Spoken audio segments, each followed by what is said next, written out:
Might need this. That'll come in handy. Idea. It hurts biting those off. I know, right? I've already chipped more teeth than I'd like to, or I care to admit. As a young Ed Badgett, I used to like to open beer bottles with my teeth. You were good at it, too. Yeah. It's a sight to behold. Yeah. This is Chris. This is Ed. We're back again. The Ed and Chris Show. Somehow you've continued to visit our channel. Some of it's court-ordered punishment. And drink wine with us, and we are eternally grateful for that, because it gives Chris and I a chance to be our true selves and do what we know how to do the best, is talk junk. But we have really good subjects to talk about. We do. So it makes it a little bit richer than just him and I sitting on a porch in a couple of rocking chairs. That's pretty good, too.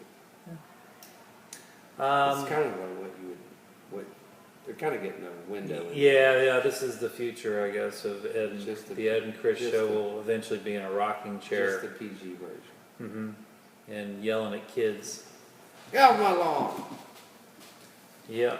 Well, I think, last week we thought we had a president. That's still... Is that still? No, we still don't. Well, I mean the a couple of news organizations are declaring Biden president-elect, but I guess they ought to wait until 5 states certify their votes. But yeah. Either way, I don't think tomorrow's going to change that much for us. But no, we're still going to keep doing our thing, and we can't do it without you guys, though. Thank you. Hallelujah. Thanks for all the support we've had out there. Always. It's just been fantastic. Warms the cockles of the heart to know. Do you have a heart? Well, technically, yes. Sweet. Yes. So we had yet another great week, show. Somehow, some way. Scrapping. Somehow, some way. Scrapping out wins. Yep. Catering, chef tables, wine down Thursdays, Thursday tasting club rather. And it's just been... Or Saturday was from door open to door locking. From unlock to lock was wild. Saturday mornings, a lot of times guests will kind of accumulate out on the front stoop there, waiting for the doors to unlock. 10:55, we get a crowd. Yeah. And that's a good thing. It is a good thing. It's a good thing. It is a good thing. Unfortunately, I've heard some bad news about some restaurants that I'm very fond of that are not going to be with us anymore, and that breaks my heart. And that's exactly what we're trying to avoid here. And we're very fortunate. Our location helps a lot. We're in the hub. We're in the hub of a tourist-driven town, and a lot of people come to visit. A lot of people come to visit for so many different reasons. I think that's one of our advantages. Diversity. Of being here at the winery on the corner is, a lot of people, still rightfully so, refer to Mount Airy as Bayberry, but that is certainly not the case with our clientele. We get a wide array of people coming from for wine, doing the wine trail. They're golfing, they're hiking, they're fishing, they're camping, they're RVing, enjoying all the beauty and splendor and opportunity that this part of the state offers. And so we see the diversity of this area more than just some of the more specific retailers. And it really meet a lot of cool people. Yeah, we are very blessed. Seems like every week, Chris and I, make a connection with guests, and it's like one of those things that it's just a real blessing to have this draw of people from all parts, all over, and getting to know people, particularly at the chef's table. When you spend 3 hours with someone, you get to know them pretty well. Yeah, we do get to make a connection, because that is a long time. You think about it, how many times you get to spend 3 hours with someone's captivated attention? right. In this day and age, it's pretty rare. It is rare. It's not a social interaction online, or an email, or a text, or an article you see. I mean, you really Oh yeah. Yeah, it's great. Yeah, it's conversation sure beats, social media where you have somewhat of a staged agenda. Conversation, where you're looking someone in the eyes and you're seeing the inflection or hearing the inflection of voice and seeing their facial movements and really understanding what they're trying to say is such a richer. It is. Your guard's down too. Yeah, I think in social media conversations, your guard's up. Yeah. You're worried about someone gonna throw a grenade in there.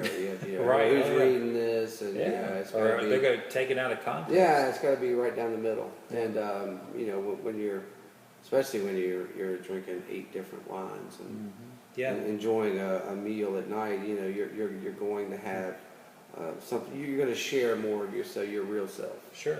And you're going to share more of your vocabulary too. True enough. Those little words that we tuck away from tend to We don't keep they them in. usually We don't use them. bubble up to the surface. Well, again, thanks everybody for all your support. It's been wonderful, and also I just want to make one quick mention of the cheese and the seafood market. That we don't always post, but people request a lot of, and I do appreciate everyone making that effort to reach out to us when they're looking for nice seafood and cheeses, because Chef Chris usually almost always delivers if it's within his realm of possibility. And please keep reaching out because, I'm not the best administrator in the world.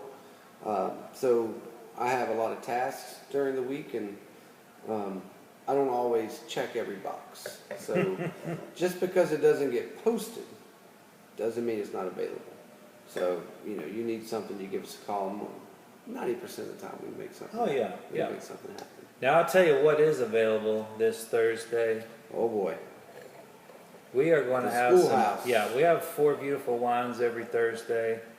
And this Thursday we have some L'École Semillion. Now Semillion is not a grape that a lot of you dabble with, and I think it's very important that we know about this grape.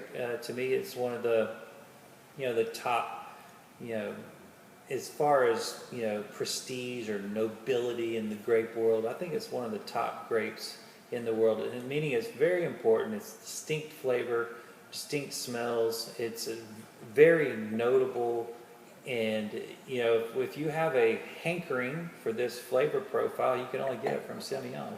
And so Semillion is special. It is that famous white Bordeaux varietal that is mixed with, or blended with rather, Sauvignon Blanc.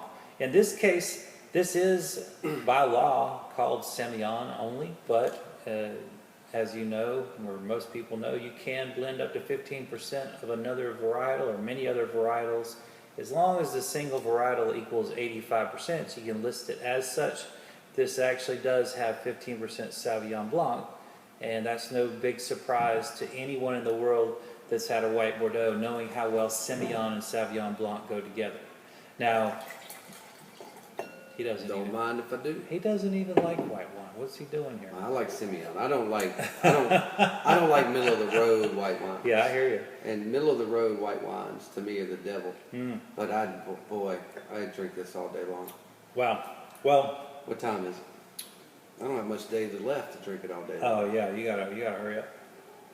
So one of the great things about this wine, it's huge. It's not a dainty one, and it has incredible fruit and waxy flavors that I just adore. The smell is beautiful. Really assertive on the nose. It really does tell you what you're about to get into. I don't think there's any surprises from nose to palate. There isn't, but it's the nose gives you a lot to be excited about. You don't need a surprise. Yeah. Because the nose is so pleasing. It is beautiful. Lots of fruit, floral, and of course that waxiness. Floral as can be. But watch out, kids. This has got some alcohol in it.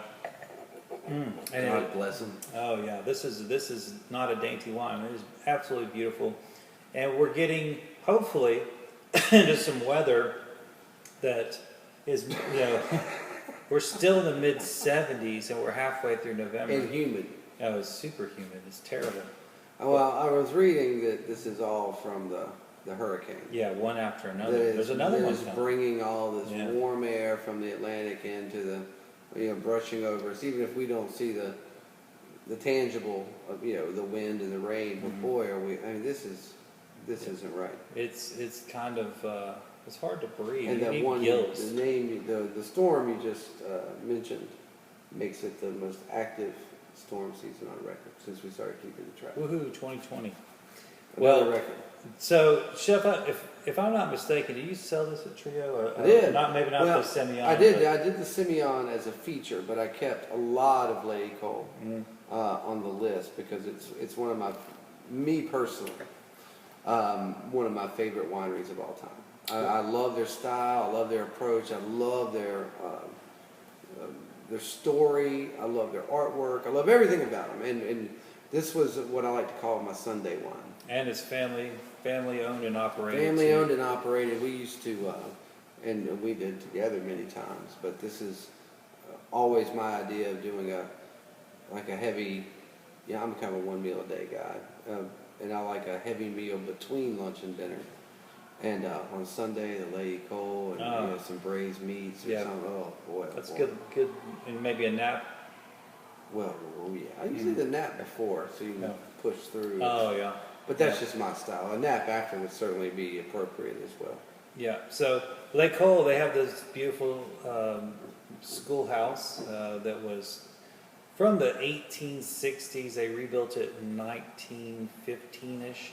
In a place called Frenchtown. So this area is called Frenchtown because you had so many French settlers, and it only makes sense that great wine would come from this area. So this is we talk about we've been talking about California wines and Washington and Oregon wines about how this winery started in 1983, and that is considered extremely old by West Coast standards or United States standards, and them having that kind of culture. The 70, 80 years before they started, that culture was still very much in the area.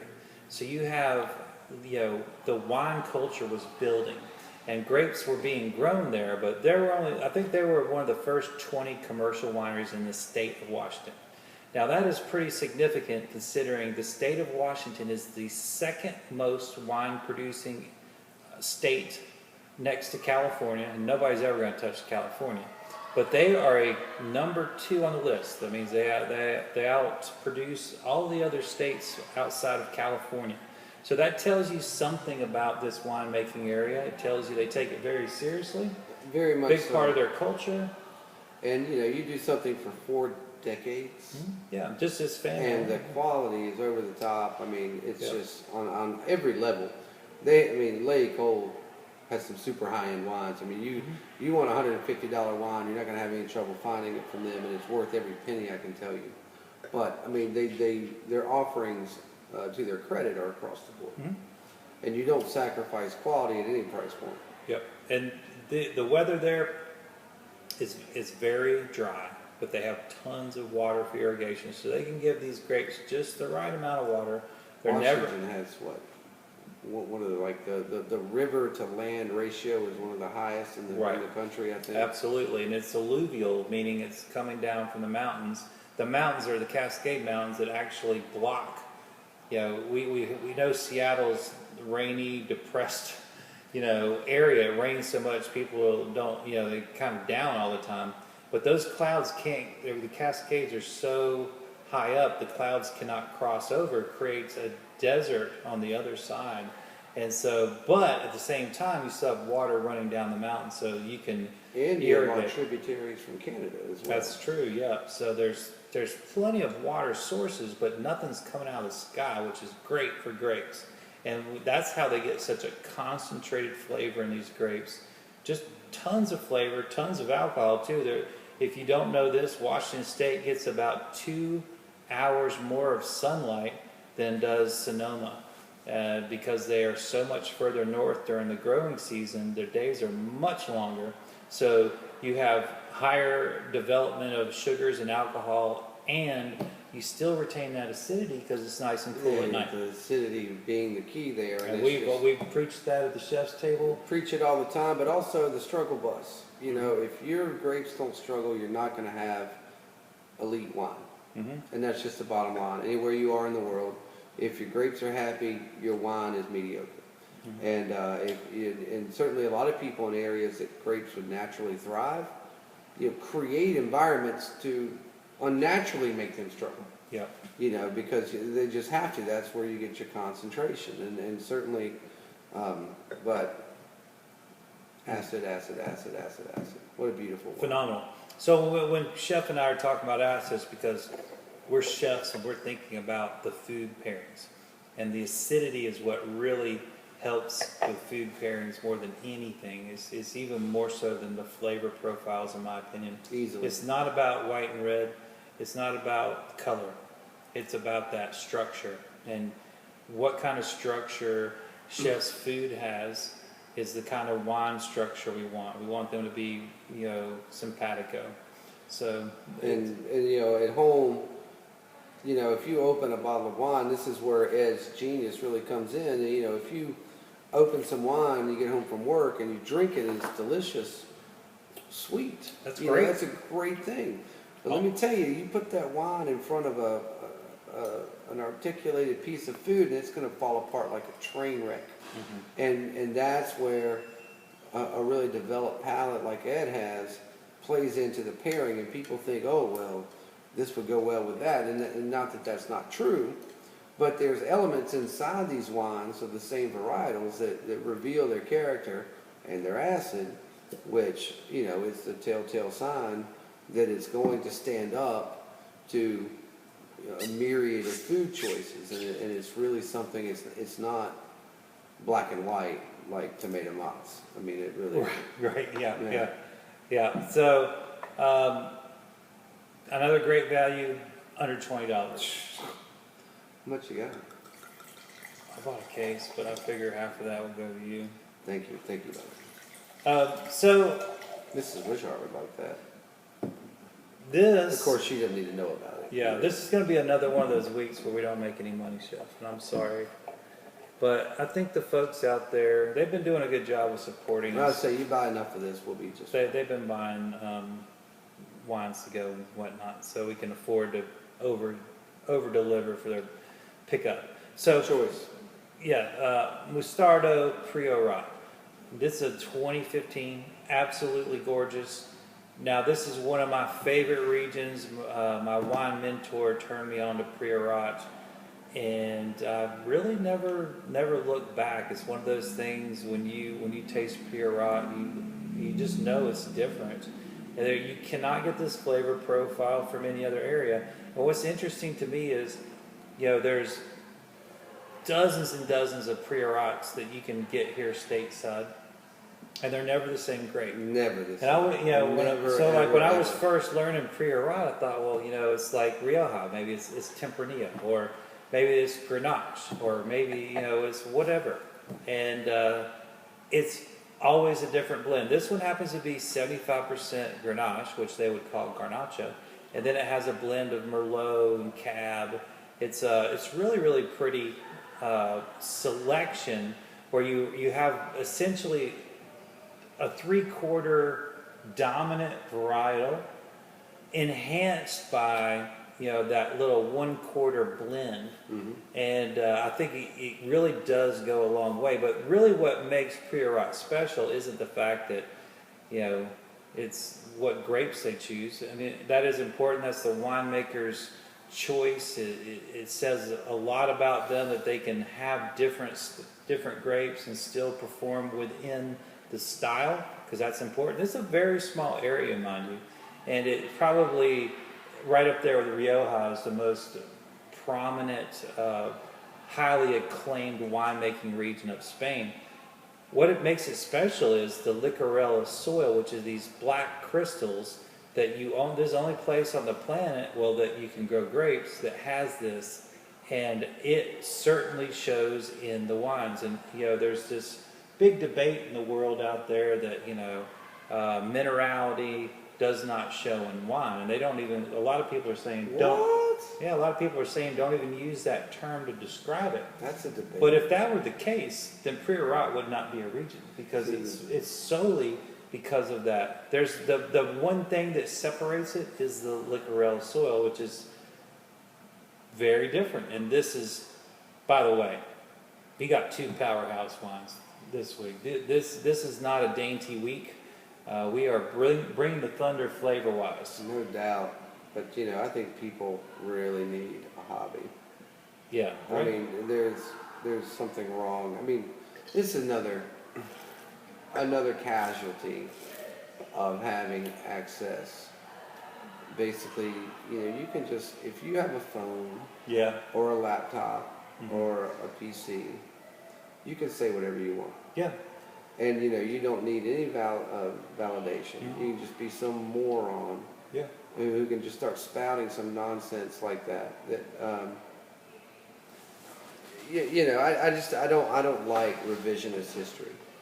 I don't like people who are just like, I don't like the way history's been. I'm just going to proclaim all of it to be false, and I'm just going to say new things, and that's what everybody should do. Yeah. I mean, and that's the kind of nonsense you get from someone who says minerality Right. doesn't exist in Yeah. wine. And it's clearly all over this, and it's absolutely All gorgeous. over this. Mm-hmm. And it's all over a lot of other regions. You look Sure. at the Loire. Oh, yeah. Oh, we're not going to talk about minerality in the Loire. I mean, and Chablis. I mean, it's Chablis. like crazy. Yeah. And all over New Zealand. Yeah. And what are they talking about? I'm not really sure, and especially because volcanic soil now is so hot, and we've been talking about that. That was not a pun, by the way. But you were talking about the Sicilian wines, Sardinian wines. I get constantly requests for wines from volcanic soil, and there's less than 1% of those all wineries fall in that category. So, that's a really It's all over Nordberg. Supply and demand is going through the roof in that situation, but guess what? It's a real thing, or people wouldn't be seeking it out, in my opinion. So I want you to take note that this is an aged wine. But Chef, does it not taste like it was made today? It's as bright and fresh as a Georgia peach. It I mean, not that it has any peach notes to it. That was a bad analogy. But it's just so bright and fresh. Blue fruit.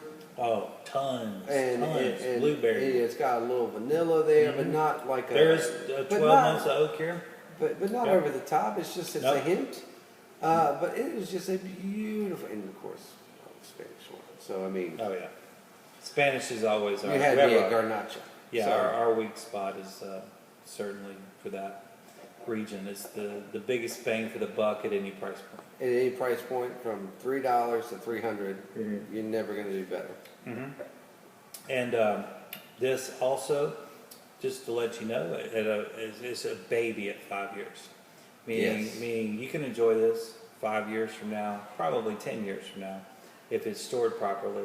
The acidity here it's not as noticeable as your last wine, but do take heed that there is plenty of acidity in here, and that's a good thing.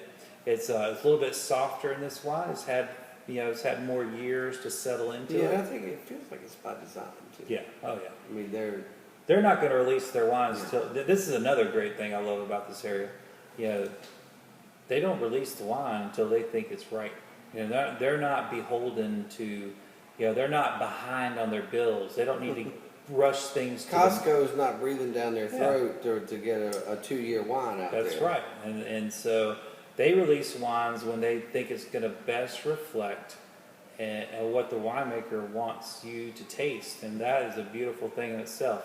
But with that being said, it is drinkable, delicious now. Balanced. But I really do think this will go and go and go, and I'm really looking forward to trying this 4 or 5 years from now. I think it's going to be great too.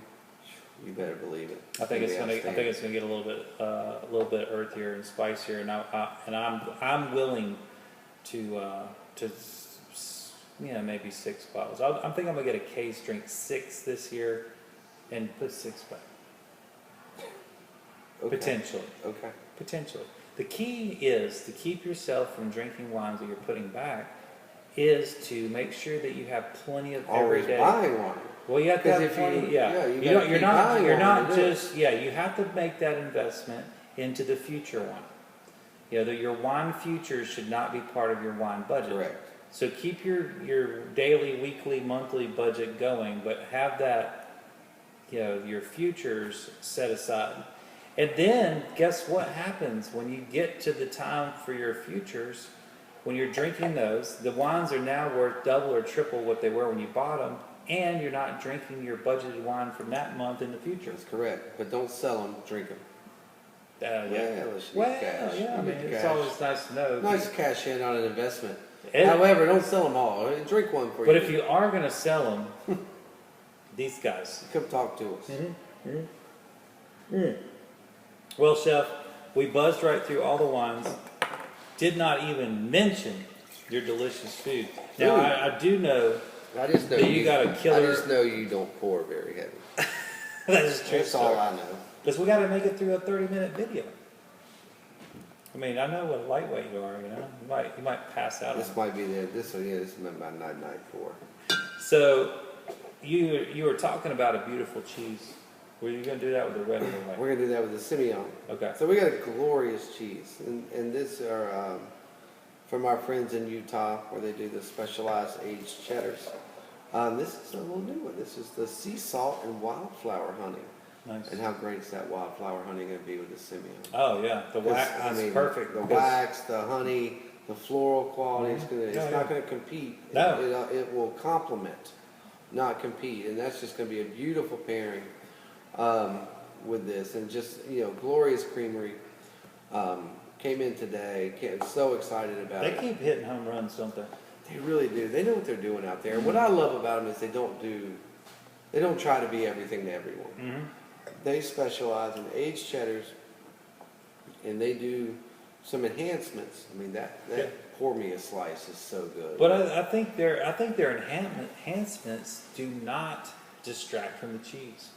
They do. You know what I mean? They enhance it. Like you've had cheeses where there's, well, they throw habanero in it. Okay, all you can taste is the habanero. You can't taste the cheese. Or Well, even just on the other thing, like we've had mushroom cheeses and the dried fruit cheeses to me are really over the top. I mean, it's like, well, why didn't we just have dried fruit? yeah, on the I side. mean, the cheese is nothing but a vehicle to get the dried There's fruit. no integration there. Zero. Yeah, And these folks have it all figured out, and it is.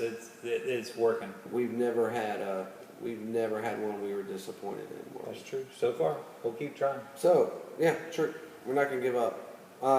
So we have this beautiful wildflower and sea salt. It is called Sea Hive, and of course these are all the cheeses have the beehive theme to them. But really excited about this cheese, especially with this wine. I think it's going to be a home run. It's going to be great. Yeah, and so sorry I skipped over that. So what about the priorat? Are you doing my favorite meat of all time? You are getting your favorite meat, and you get scraps again, of course. Mm-hmm. So we are the beneficiary of something else we had cooking. So we've got our Brasstown bone-in short ribs in this week.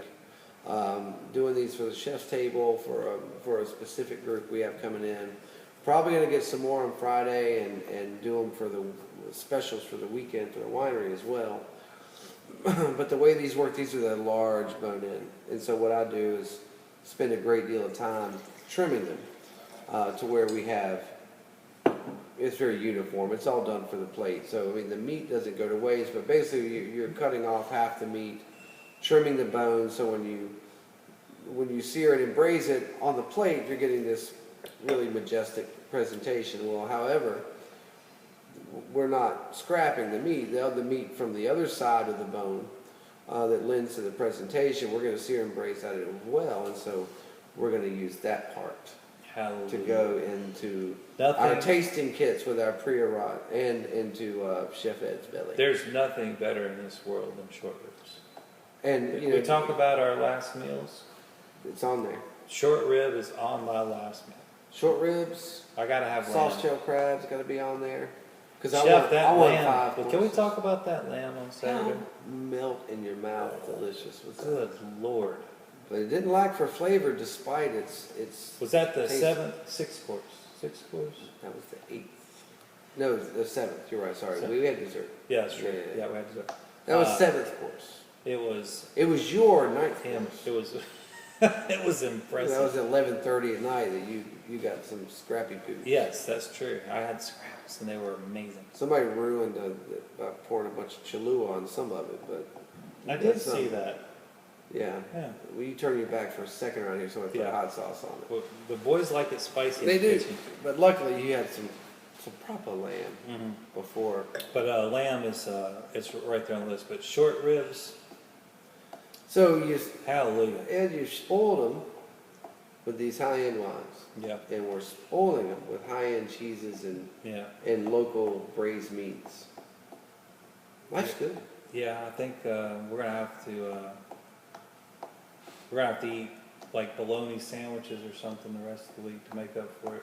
Well, can we have mortadella instead? That way we feel like Mortadella, we're not yes. having fancy bologna. I love it. We can feel a little bit better about ourselves, but you know, rice-a-roni's always delivers. That's right. It does. I like the what is that other like the Spanish brand? They do the seasoned rices. Yeah. You know what I'm talking about? Zatarans. Zatarans, yeah. It's like the rice-a-roni of Louisiana. What I love about that is, well, nothing.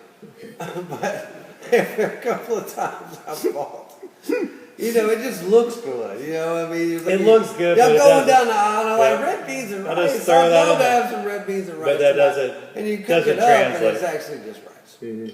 And they always forget to put Yeah. the beans and anything worthwhile in there. But Well, that's why they have you, chef. Chef makes some killer beans and rice. You haven't done that in a while. hold on, it's going to happen real soon. That's a request, by the way. It's coming. I got a Yeah, lot, oh, I got a lot of good stuff. We're getting but ready. that jambalaya you did That jambalaya with the was- grouper on top, forget about it. It was a great batch. And what were those like 16, 20 shrimps? And those in there? are They were from massive. Southport, North Carolina, right off the boat. Yeah, Beautiful. our customers eat well. I got a lot of good stuff coming. We're getting ready to do big menu changes, lunch and dinner. You know, I'm itching. I got a lot of cool stuff in my head, and again, I'm a victim of too many irons Oh yeah. sometimes, so I'm not able to execute all the things in my head. But we got some great stuff coming. Yep, you can always count on that, that's for sure. Well, everybody, it's been another wonderful, I don't know, how long, I guess 20, 30 minutes of rambling about It food has. and wine. Well, I do want to take a minute, and Oh. I think you would like to probably chime in on your side. But Sure. today's Veterans Day. And today being yesterday for you. Today being yesterday for you. But Yeah. I want to shout out to some very special people in my life. Ed Elliott, Brian Brim, my dad, my granddad, who's no longer with us, God rest his soul. Beautiful veterans, been fighting all over the world. You know, Ed's deployed right now. He's in Mogadishu. He's been in Iraq, Afghanistan for the last decade. Brian fighting all over the place. My dad was stationed in Germany. My grandfather was in Italy and France, and just brave, wonderful men, the backbone of this country.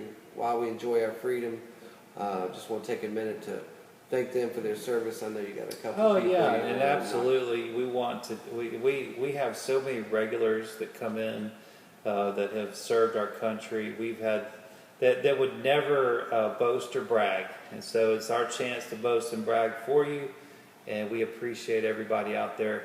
And it doesn't always necessarily mean just that vet too. Let's think about those families that sacrifice as well.